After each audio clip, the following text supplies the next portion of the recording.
Welcome back. Get it close. Welcome I to gotta Wilder Minds. Tune your audio down. Yeah, it's early morning, so I can get that raspy Jesus, VO voice. Getting right into Get it there. right into it here. Welcome back to Wilder Minds. We're here. We're back. We got behind-the-scenes episodes dropped. We've been talking about this. This is a 10-week series. We're on week 8 right now of this, trying to kind of add some flavor to every episode after it airs on Friday. Then we put these out every week. So just giving you a little behind-the-scenes, what hit the cutting room floor. Yeah, week 8, episode 8, I should say. This is roughly, we've got about 4 days left in the journey as episode 8 unfolds.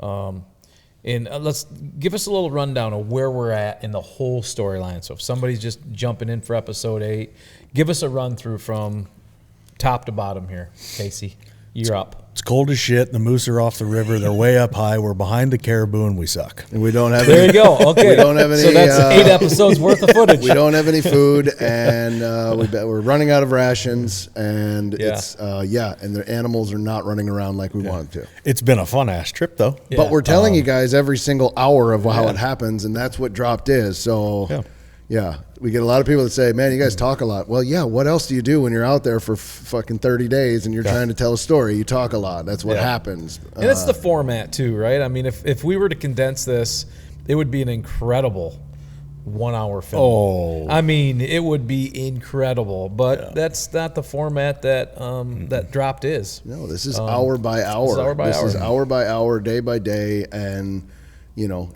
it's just the reality of what happens. Yeah. Like, it's not a TV show meant to entertain you in 22 minutes and you're done and next week you watch something else. It's an arc series for a reason. You watch every week to find out what happened by the day. That's the whole point of it. I think everybody's been so trained, especially with outdoor TV, hunting TV. They've been so trained where shit happens all the time. Like, every segment there's a kill shot or, you know what I mean? And it's just, that's not how we roll. It's not how this trip goes. Yeah. Please hold. We have heat down has here turned for a on second. in the studio, so please The combustion hold. engine has initiated. I wonder how loud that actually is. It's probably not that loud. Probably not as loud. No, I was saying, I think while they shut that down, I think people are just conditioned, like, it's that instant gratification thing. Yeah. Everybody wants to see the end result right now. Like, where are we at and what are we doing? I mean, the realness of Dropped is, I mean, we've been out there legit 30-some days and seen one big game animal. Yeah. Like, that's just how it goes. And so, just to add on to that, and most shows, and this isn't a knock against any show, would take that and make an episode because they saw one animal at 22 minutes long of their journey in Alaska. What we're doing here is creating a 10-part series of what it's like every single day. So, yes, there are times where there are no animals. That's the reality of it. And that's the difference of it. Yeah, and not only it's a 10-part series, but we get into a lot of information. It gives us the ability to show things and let them unfold naturally. And it's, you're not cramming, 3 kills and, a bunch of crazy encounters in your face in a 30-minute episode. This is how it happens. And that's why, we keep saying this, but it's just why it's different. It's why it's always been different. It's why it's all people just they watch it differently. I think they put when you sit down to watch Dropped, you understand. I think that this isn't. You don't know what's going to happen. It could be an incredible episode. We have a lot of episodes that tons of things are going on, but other episodes we moved 25 miles downriver. And we saw some really cool shit. Yeah. And we talk about the rafts, and we talk about the river, and we talk about the rapids, and that's an episode too. Yep. It's all different. It's in my mind, we're trying to give the most realistic portrayal of what it's like to be out there for 30 days. Yeah. And if you did that in one episode, that's not realistic. No. So. Yeah, I would correlate it or relate it to like a book. In a book, you're not going to read a book in one chapter and it's done. Right. This Dropped is like a novel that's being written. It's got a beginning and an end for each episode, just like each chapter does. Yep. And it's all one big story. And I think that's why I love to tell that story. That's why I like to sit down and edit those stories and put them together, because it is different than the stuff we do for our social media or the stuff we do, for digital or for our partners. I mean, a lot of things that we do now is 15 seconds, 30 seconds, 1 minute of just a bunch of stuff to get clicks. This is just unfolding naturally, how it really, in my opinion, is supposed to unfold. Yeah, let it breathe, man. Like I said, I think people are just so conditioned to that. I mean, the whole thing about stop the scroll, right? Your attention span is as long as you can, however long it takes you to swipe that finger nowadays, that's that moment that people want. Like, they want gratification right then, right there in that short little window. And I don't know. Yeah. Well, I mean, I can tell you we're unapologetic about it because that's the story. I don't give a shit less. That's what we're doing, and that's the story, and it's lasted for 10 seasons. So let's keep going. But I will say this: it does happen fast. Okay, so 2 episodes ago, we're trying to make a decision on top of a mountain. We have to go. We have to push. Well, now we've done that, right? We've pushed and we've gone through the rapids. Now we're on the other side of it, and we just put in like 48 hours of absolute grind to get down to more moose country. About 50 river miles, roughly. Yeah, about 50 miles of push to get there. And we're there now. And the spot that we land in this episode, or at the end of last episode, and now we're here. Now we got time to breathe for a second, but it feels like the clock's ticking on us a little bit now because we're running out of time. And we say we're running out of time. We're not just running out of time to get picked up. The season is coming to an end. It's not that we're racing against the clock just because we have to get picked up. The season's ending. We're at the end of September here. So like where we're hunting in that area, it's closing. So it's not just about us getting picked up. And the weather's coming. Obviously, it's starting to snow, starting to come in. Things are starting to happen. But I will say I loved this camp. I think had we maybe gotten to this camp 5 days earlier, 6 days earlier, for one, the caribou absolutely migrated through here and could not believe, like, they're down there somewhere. And that's the part that boggled our minds because they were super low this year when they came through. And we started to see this sign, but it happened so fast. And, we split up. We take those oxbows back because you can kind of use that gravel to get back to where you need to go. And I found that spot. I mean, I wasn't there 10 minutes. Mm-hmm. I think I called 3 times and boom, moose stepped out. Now, if that's a monster, it's over. So you made the right decisions. You go for controlling the antlers on that is what it is. But the moose is there. And I'll tell you what, my heart started just pounding out of my chest because first of all, he came in less than 100 yards. And he had to be within that area. And it was just like, I was with Louie, rake. And I'm like, you can't tell me there's not a moose. And all of a sudden, bam, just like that. I mean, It happens so fast and it's so vast. Then all of a sudden, at 100 yards, there's a moose. It's like, that's the difference of hunting low in the spruce versus hunting high when you got your eye on them at 2 miles for someone saying, I can see him, but I can't shoot him. This actually was step out 100 yards, he's in range. Yeah. And it was a cool encounter. I mean, he's a small moose, but he was definitely in the area, which, when you start to see those satellite like that, makes me think big boys have already come through and pushed out some of the cows or whatever. Like if he's by himself or he's in there somewhere, right? And it's like, so, I mean, attention to detail's high at this point because we know their moose are right here. Yeah. I love that spot. Yeah, and to set it up too, further, is that next morning we got up and there's a decision. There's calling in the morning from camp, and then I don't know, maybe been 10 or 11 o'clock. The decision to split up. Yeah. And so you went a quarter mile from camp one way. Casey went quarter mile from camp the other way. We split up telling that story. And from a production standpoint, I always like when we split up.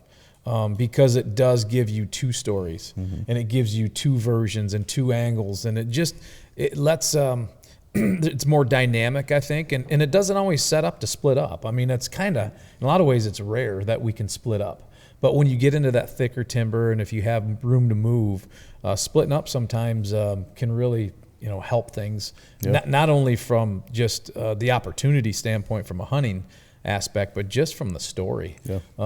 And I really like telling those 2 stories. simultaneously back to back. Casey's location, Chris's location, boom, boom, boom, bounce those around, and it's pretty dynamic. But the other thing about like just this story with us splitting up, what it shows you is that half a mile can make all the difference in the world. Yeah. I mean, you think about it. I went a quarter mile this way, you went a quarter mile this way, so we're now a half mile apart. And I called and raked and beat the shit out of everything and did what I did down here, and absolutely nothing happened. A half mile up, 100 yards. You got a moose. You got a bullet steps out at 100 yards. So, I mean, it can make all the difference in the world. And you're right, we don't split up often. I mean, you got safety concerns. You got just the amount of work that goes into caping and quartering. If you do shoot something, I mean, there's so many reasons that we don't split up very often. But we're feeling the pressure. We got to do it at this point. And that's the thing I think about this camp. When we made the decision to push on and get down there, we knew it was going to be tight. It was going to be row, hunt for a day. Yep. Row, hunt for a day. Like, we were going to be limited on full hunt days. So we got to maximize our opportunity. So we got to split up. Got to split up. And man, I think out of all the seasons we've ever done this, and you guys have done a couple more than me, but that to me felt like one of the better spots we've ever been to. It just has everything. It had that big bend in the river, which allows you to see down two sides. So basically you're in the pivot. You can see 150 yards this way, 250 yards that way. You're on the outside. We're on the outside corner of the pivot. And we had all that oxbow, dried up oxbow to work with, willow all around us. To me, I felt like we were in the game nonstop. And I think there's, when we were up top, our voices even around camp, we could talk a little more because it's wide open and we can see what's around us. But down here, everything lowers. The voice is lower, the movement's lower, the noise lowers. You're very cautious about being loud and what you're doing around camp. And that's what I think. That's why I like it, because it does feels tighter. Yeah. It feels like the opportunity could just come out of the spruces at any second, out of the willows at any second. And it has before. Well, if you zoom out on this camp from a macro level and you look at what we're looking at with our eyes, not just with the lens, if you look at the shape of both sides of the valley, the mountain, all the other stuff, this makes sense. So we just came through the rapids where it tightens way down, and these are steep cliffs. A moose isn't coming over a steep cliff from one valley to another. Right. As we get away from that, we can leave that behind us, and we're using that as a marker because you can see it forever, right? As we get down, that terrain starts to kind of lower. It starts to get into valleys. It starts to get where there's connection points from the next valley over. And so when you start looking at it from a macro level and zooming out, you almost have to envision like a whitetail, like it's a funnel. Like this is on the right side, we're tight, but we also have the ability to hunt. But on the left side, it widens out, but the moose can go from one valley to another. And then downriver is open, so they can come up through, and it's a pinch in some aspect. And now a pinch in Alaska is not like a pinch when you're whitetail hunting. It's a 5.5 mile pinch. But the idea is that in Alaska, that is something to look at. So when we're on the river at micro level, we're looking for certain things like the bend in the river, where we're going to put camp, the ability to see. But we're also looking at it from a macro, looking out above that, saying this is also where these moose have to come through here if they're traveling up and down the river. So a lot went into this spot, and it was, like I said, I think with the amount of sign that was around there, probably 2 weeks prior to that was just full of stuff running around, going upstream or going across, where from range to range. And I think we hit it just maybe a little bit later, and that goes back to the decision that we made up top. It's kind of been with us this whole time. So I want to show you guys what it was for me. For me, it's been staring at that damn picture since 2011. That's it. That's the spot. Looking from where we climbed up, back Mountain across Pop. there, Mountain Pop? going, yeah. son of a bitch, we need to get there. Yeah. That's the picture. What's that graphic from? I built that. Yeah. I did a 4th of July thing. America. Yeah, that's Mountain Pop. Yeah. So that's Mountain Pop. We took that picture in 2011. Yep. And I've literally been staring at it ever since, because you just look at that and you're like, oh my God. And we were right there. We're right there. Yeah. So it's like, that's where I want to be. And we got there. We only had a day to do it, but we got there. Do you guys think, my gut tells me the rut was a little earlier last year. I mean, just the moose rut anyway. I mean, I don't know if it's, we just didn't get into them like I anticipated. They were up high, and we just didn't get in like a rut situation, which, God dang it, it's not easy to get in that situation. I mean, No. you dream about the tipping back paddles, tipping left, tipping right, the grunting coming in, the raking. But man, how many years have we done this? And that's just not, when you're where we are and it's so wide open and you're not on a boat and you're not running up the river and just trying to find action and trying to find animals, like, it doesn't always happen. No. And you want it to. Well, it happened this episode. It just wasn't a big moose. It just wasn't a big moose. It just wasn't the right one. But I mean, you're in it when you get him to come in, and I mean, we heard the grunt and he stepped out. I'm like, boom, there it is. And then, but it just wasn't the right one. I mean, that's something you just, it is what it is. It's like, it's working. It's just not that one, so, and you can't control that. And we only had one day in that country, really. Yeah. And that sucks. And we knew that. That's what I was getting at earlier. Like, we knew when we made the decision to push, that came with the territory. It was, we're gonna row our asses off. Yep. To get to a spot, we're gonna have one day. Then we got to row our asses off again to get to another spot. And that's, I think, not even like the big thing with drop 2 is like, we don't know what's downriver. You know what it should be, but is there a log jam down there now that's going to take us a half a day to get through? Like, you just don't know that kind of shit. So, it's not like you can risk it and be like, well, we'll give it another day here. Yeah. It's not the wise move. No, It doesn't make any we're sense. too far away. I mean, we're still 50 miles away from Oh, distraction. God, we still had a long That's way to 2 go. full days of rowing. And that's just. And I also think, going back to where we're at this far in the journey, you can't base success off of like a dead animal. That's not success. I mean, yeah, that's great. But if you base your success of a hunt like this off of whether or not you're taking the wrong path. Wrong like approach. Success at this point is, we're 50, 60 miles into a row. We had so many encounters up top. We've had a lot of, things have happened to us. We just haven't had the right encounter, and that's part of a trip to Alaska. That's just what happens when you go on these hunts. And I think the difference is we're telling it inch by inch, hour by hour, day by day, and it's just a little different than zooming out and being like, well, we've been here. We're going to not even tell those 5 days because we didn't see anything, and we're just going to cut to the good parts. Like, it's just not how it's done. Yeah. It's not how it's done. Yep. I would almost, this isn't quite exactly a good comparison, but for the amount of ground that we're hunting up there, I would compare it to like a giant piece of whitetail ground that you're hunting. 2,000 acre piece of whitetail ground. You're trying to find a whitetail, a mature whitetail. Meaning the scale is so different.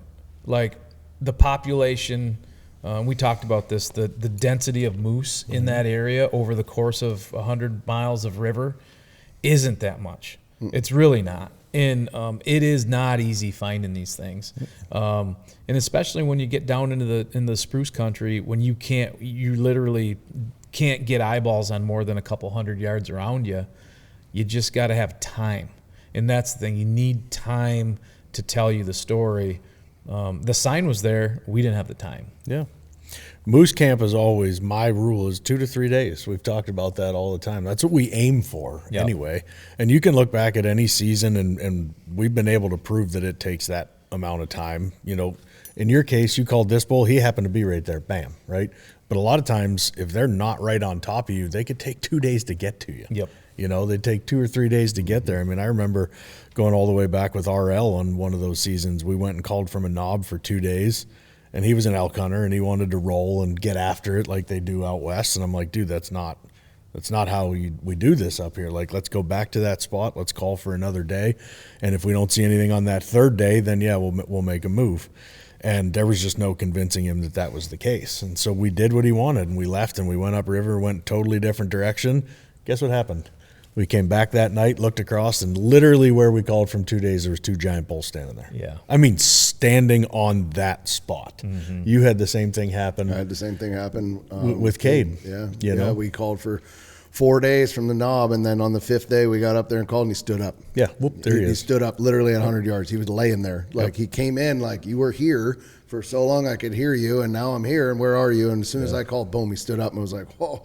You know, and that was a 65-plus inch moose. That was a big moose. Mm-hmm. That was one of the bigger ones we've ever seen. Oh, yeah. From a width perspective, that was probably, I mean, I dare say he's 67 or 68. I mean, he was one of the widest moose I've ever seen. But that's time. You know, time. That's just time and patience to ride it out, stay with it, and keep calling. Yeah. And unfortunately for us, we're at a point in the trip where we physically don't have that kind of time. Yeah. So. At Keefer Brothers, our mission is to pass on what the wild has taught us. Every single step into the wild tells a story, and we've spent years capturing those moments in the rawest way possible. So if you're not afraid to step outside of your comfort zone and you want to go further and live the kind of life that most people only talk about, be sure to visit KeeferBrothers.com. Whether you're there for the stories, the skills, or the connection, everything lives at KeeferBrothers.com and the all-new companion app. Every shot counts. And when it's time to make it count, you want the best. Winchester Ammunition has built its legacy on a commitment to innovation by continuously pushing what's possible. In the heartland of America, the American legend crafts ammunition that's purpose-built, reliable, accurate, and ready to perform no matter how harsh the conditions. Whether you're hunting or shooting for sport, Winchester will be there. All right, let's talk about beer for a second. You ever notice there's a big difference between Busch Light drinkers and other beer drinkers? I like to say we live on the wild side. You know, a guy with a Busch Light in his hand, he's a man of the people. He's out there in the wild every day. He's in the trenches smashing bushies with a smile on his face. You know why? Because he doesn't care. He's not looking for a soulmate.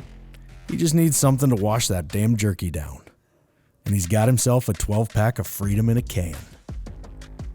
And when that can gets cracked, it's like opening a door to a whole different world. It's just a vibe. And if you haven't felt it, you should. So go grab yourself a case of bushies, give them a rip, and take a walk on the wild side. Wherever your adventure takes you, count on Bass Pro Shops and Cabela's to make it memorable. From the timberline to the campsites to the lake and the range, get your family outfitted with the right gear. With premium brands like Worldwide Sportsman, Ascend, Instinct, Redhead, and Natural Reflections, they've got the apparel and the gear to make it the best adventure ever. Stop by today for a one-of-a-kind shopping experience in-store or online at BassPro.com and Cabela's.com. See for yourself at Bass Pro Shops and Cabela's stores. Your adventure starts here. For some of us, the hunt never stops. Grizzly understands that more than most. Rugged, reliable, and built to never back down. Whether you're on the trail, by the water, or deep in the dark timber, Grizzly is by your side. Tough enough to take on the wild and ready for whatever you can throw. Grizzly is committed to products that never let you down. Always on the hunt with Grizzly. Out here in the wild, precision isn't just a luxury, it's a necessity. Leupold Optics is built on the foundation of American craftsmanship, where every features function first. For over a century now, they've combined dedication and technology with a relentless put-it-to-the-test attitude, creating optics that stand up when everything else stands down. When it matters most, you need the best. That's what you get with Leupold Optics. While other companies out there warranty failure, Leupold guarantees performance for life. You've got things that matter. Memories, heirlooms, documents, firearms. And we all know that life is unpredictable. At Winchester Safes, they make sure life's unpredictable moments don't take those things from you. They use state-of-the-art methods that refuse to sacrifice quality.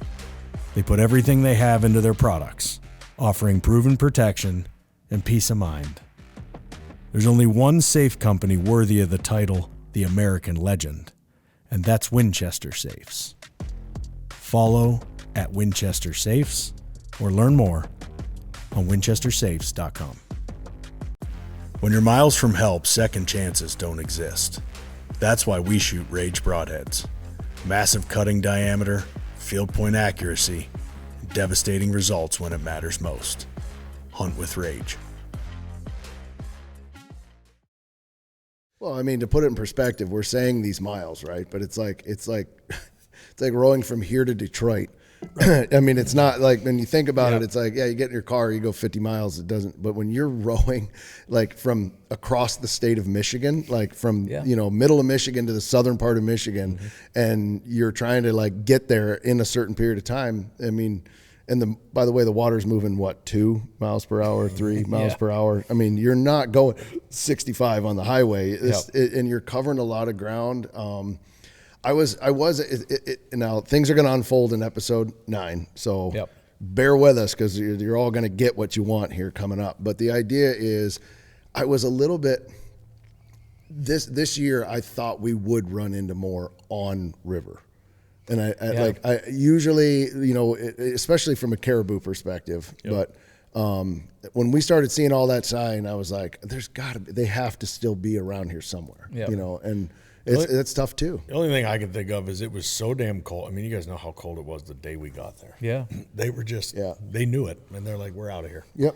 Yeah. Keep going. It's the only thing I can think of. But also, excuse me, also, you guys know how easy it is to miss shit when we're rowing down the river. I mean, remember, do you guys remember I was going to say laying up in the tundra and watching guys roll by us while we're staring at bull moose? And a grizzly bear and a wolf. And a wolf all at the same time. Yeah. And they had absolutely no idea. Yep. Yeah. We rolled right by. We did a little behind the scenes. This was an episode 10 of season 8.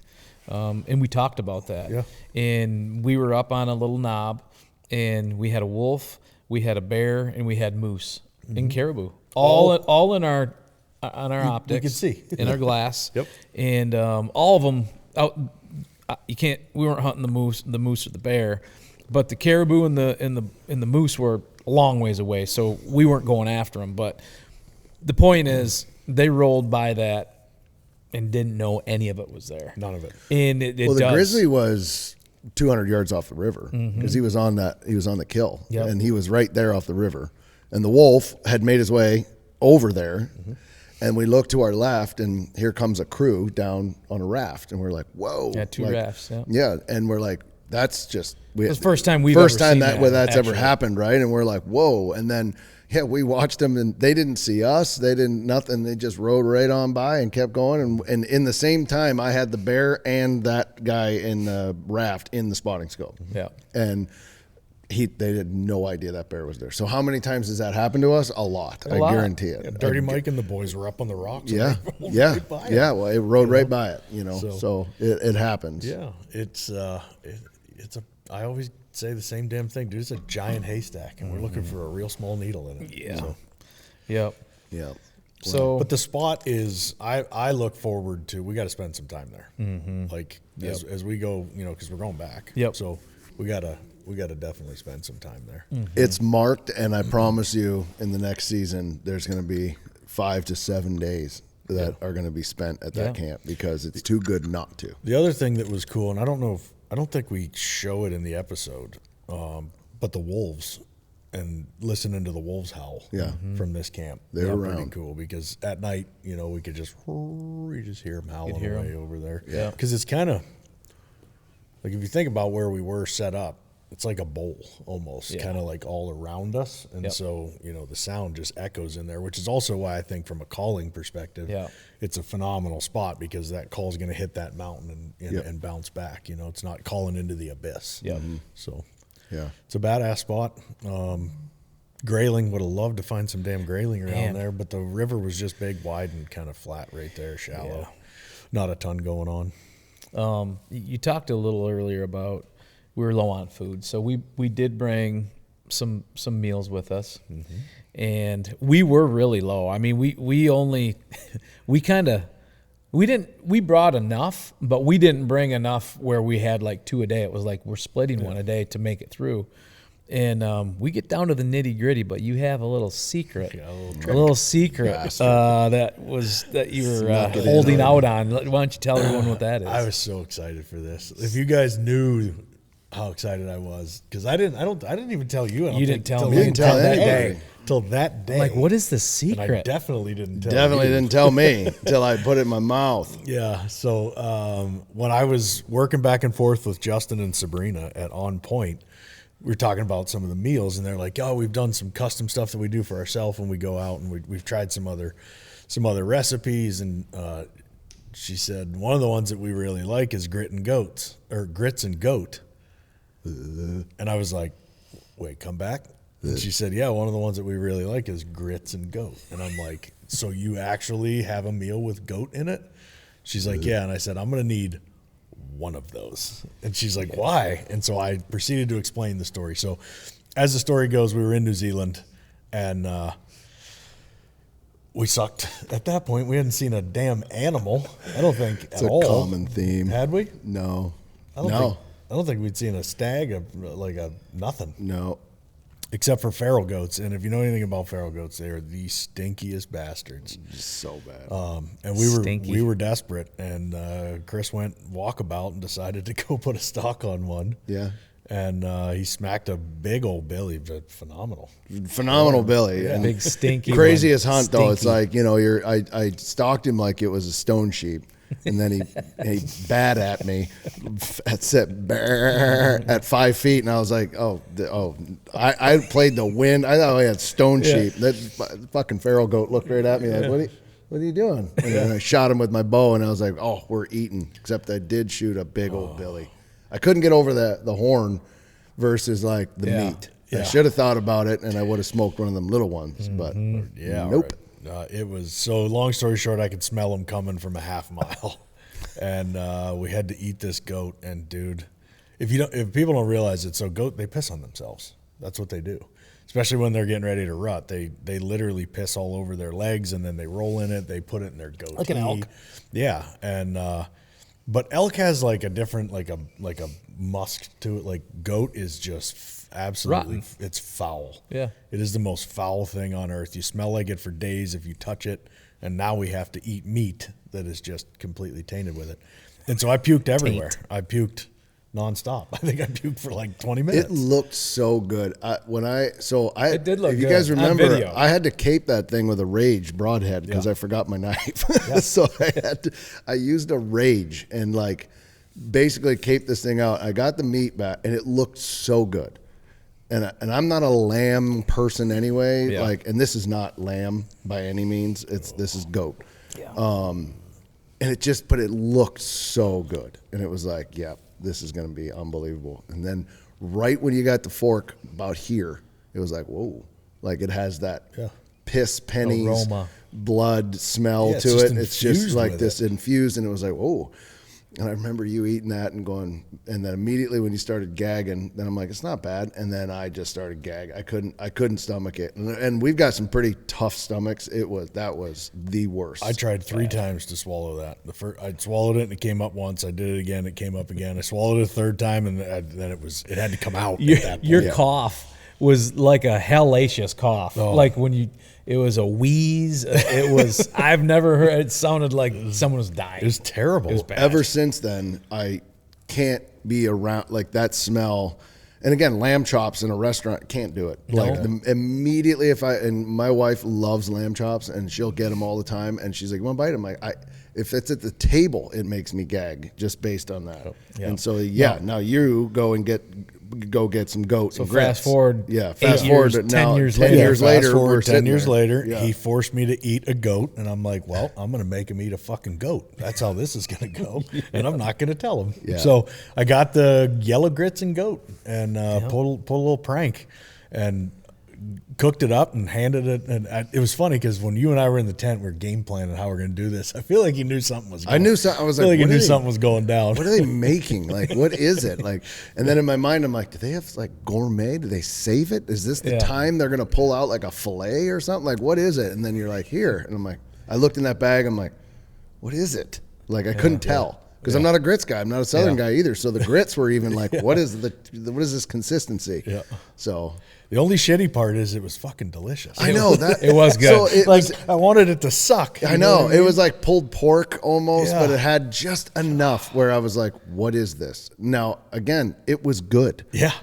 Only time I've ever had it since then where I was like, this is actually good. But I was still, the minute you said goat, everything just rushed I think back. if you didn't know it was goat, you probably wouldn't have known. I wouldn't have. It was in your brain. It was 100%. And then, It was. As soon as I tasted it and I realized how good it was, I was like, damn it. Failed. I was so disappointed. I'm like, I wish this sucked. Yeah. Because it would be so much better. You still did gag though. Well, it's because I knew it was goat. It was a mental thing, and then I Mm-hmm. started smelling and remembering, and then I was like, I was like, it's coming. But then we started laughing because I'm like, it's good, but I can't get the goat out of my mind. Yeah. And because that has scarred me for life. Yep. For life. But it was good. Hey, the goats and it was grit. good. We passed it around, shared it, and I was like, that's just enough to get a little calories in the stomach. It worked. So at this point, we had burned 6,000 calories per row. Oh, yeah. Because we were keeping track on, I was keeping track on my Garmin. Those days we're burning 6,000. We did 2 days in a row, so you figure 12,000 calories is what you burned. And I mean, at that point, literally we put in, a scoop of Formula One and, just whatever supplement you could put in because we weren't eating at that point. So this is the first time we're like, all right, it's time to get something. And then you hit me with the goat. Yep. Yeah, it was. I was so excited. I kept that bastard in that bag the whole time, and I'm like, "This is gonna be so great." You did. So you hit it. So our count was off, and then you came in with that. I'm like, "What is this?" Yep. So you got me on that one. So that's kind of. I mean, that's kind of wrapped up the day. That one full day was episode 8. And we kind of ended it. We went back and did some more calling, did a little more splitting up. You stayed at camp. Chris, you went back in to where you called in that little bull. Nothing that night. Sun sets, and, we're looking at next morning we're leaving. Yep. Yeah. Got to go. I mean, gotta go. Yeah. Going back to we don't have the time, like we got to roll. Yeah, we're forced to, but it turns out to be one hell of a next day. I can tell you that much. It turns out to be pretty amazing and kind of the coup de grace, if you will, of everything that we've been talking about, and it happened on a dime. So episode 9 really picks up, and we get into some fun stuff at that point, and it just that weight that comes off you. So it's cool. From every aspect, production, from the success of the hunt, from food, all of that kind of. It gets pretty emotional quick, and unless you've been through a grind like this, you can't imagine that a caribou.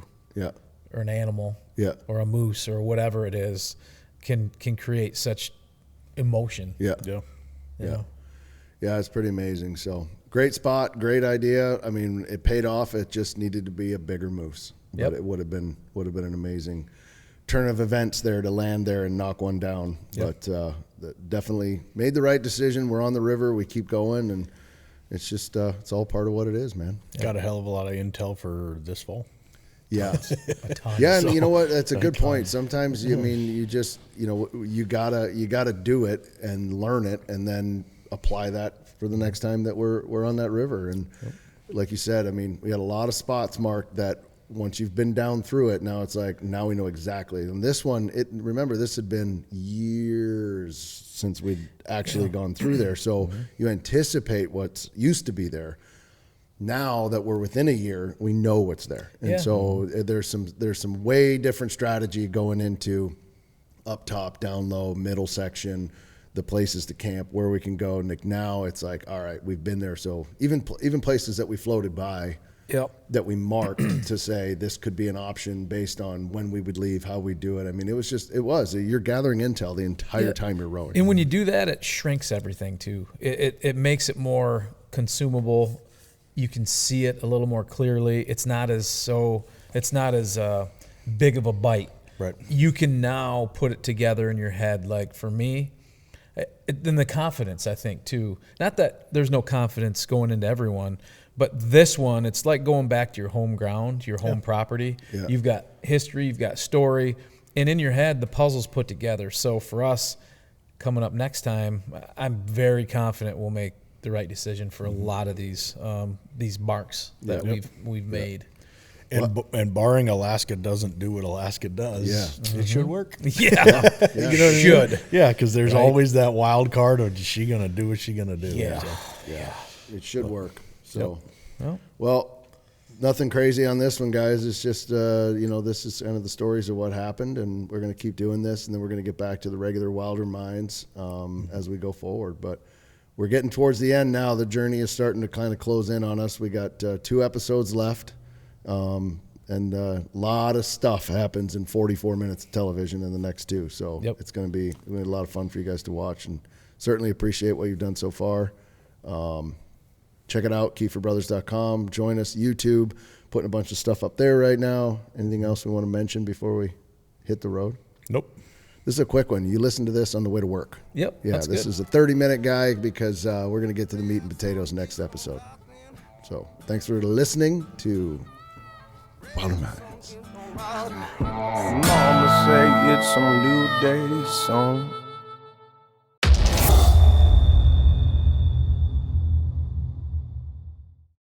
Seeing your arrow vanish in the dark is pure adrenaline. Nocturnal makes it clear. Bright, tough, and dead simple to use. Low light or last light. Track your shot all the way through. Shoot Nocturnal. Some call it out on the trail. I like to call it the road less traveled. The kind of place where the going gets tough. That's where Tracker Off-Road comes in. Made for those who won't back down. Tracker Off-Road delivers the hardest working machines with the greatest capability at the strongest value in the industry. Built by those who know what it takes and designed for those who don't turn back. Tracker is dedicated to delivering machines that let you get the most out of your day and your dollar. Ready to take on your next adventure? Go with Tracker Off-Road. Accuracy isn't optional. It's survival. Carbon Express arrows are built for serious hunters chasing clean kills and confidence in every shot. Across the Midwest or all through Alaska, it does not matter.